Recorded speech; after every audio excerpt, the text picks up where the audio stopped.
Voters in Melbourne are heading to the polls in a closely watched by-election that could offer some relief to the state's troubled Liberal Party. Holly Edwards-Smith is live in the electorate of Warrandyte. Holly, how crucial is a win here for the Liberals?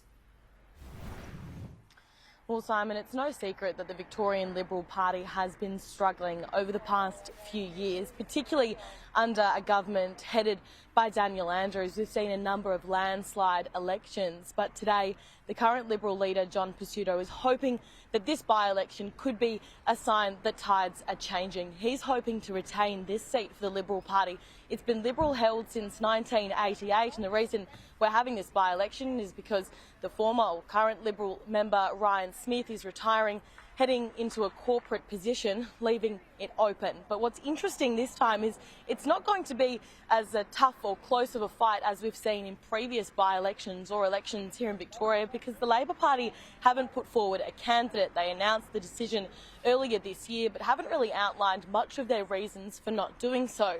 So the Liberal Party's candidate is Nicole Werner. She is a Chinese-Malaysian immigrant into Australia, and she is focusing on integrity, particularly pointing to finances, a bit of a draw to the Victorian government's handling and cancelling of the Commonwealth Games. She's hoping to win this seat for the Liberal Party, and she's going up against a number of minor party candidates and independents, including the Greens candidate Thomas Lightbody. Now, polling is suggesting that this will be a win, a retention for the Liberal Party, but of course, Simon, polls can change, and as many candidates across a number of elections have said previously, the only poll that counts is the one on election day. So polling has opened this morning. It will run to about 6 p.m. We are seeing a slow but consistent trickle of people here in Warrandyte coming to place their votes, but of course the answer will be determined likely tonight when votes start being counted after 6 p.m. Yeah, we're expecting a result probably, I'd say, within around about two and a half hours, speaking to the Electoral Commission. And Holly, you're there in Warrandyte, right in the middle of that.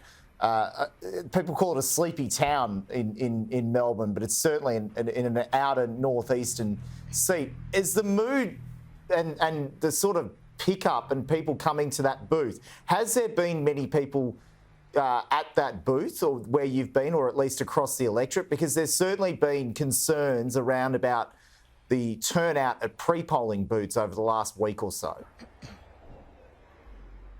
Well, Simon, yeah, Warrandyte is an electorate in Melbourne's northeastern suburbs. It covers just over 100 square kilometres, and as you mentioned, it can be described as a bit of a sleepy town, but traffic here is pretty consistent. It was a little bit tough actually getting into town, and I'm sure you can see behind me there are a number of polling volunteers, and there is members of the public coming through. We've seen some people that looks like this could be their first voting experience, taking all of the brochures and having a keen look at them. So there's certainly people rolling through today, and there are a number of polling booths across the electorate, so it's not giving a clear understanding of how many voters will be coming out today, but I think there's about 50,000 or so in Warrandyte, so it's been pretty consistent so far this afternoon. There's obviously still a few hours until booths close, so hopefully everyone can get in and get their vote counted before this evening.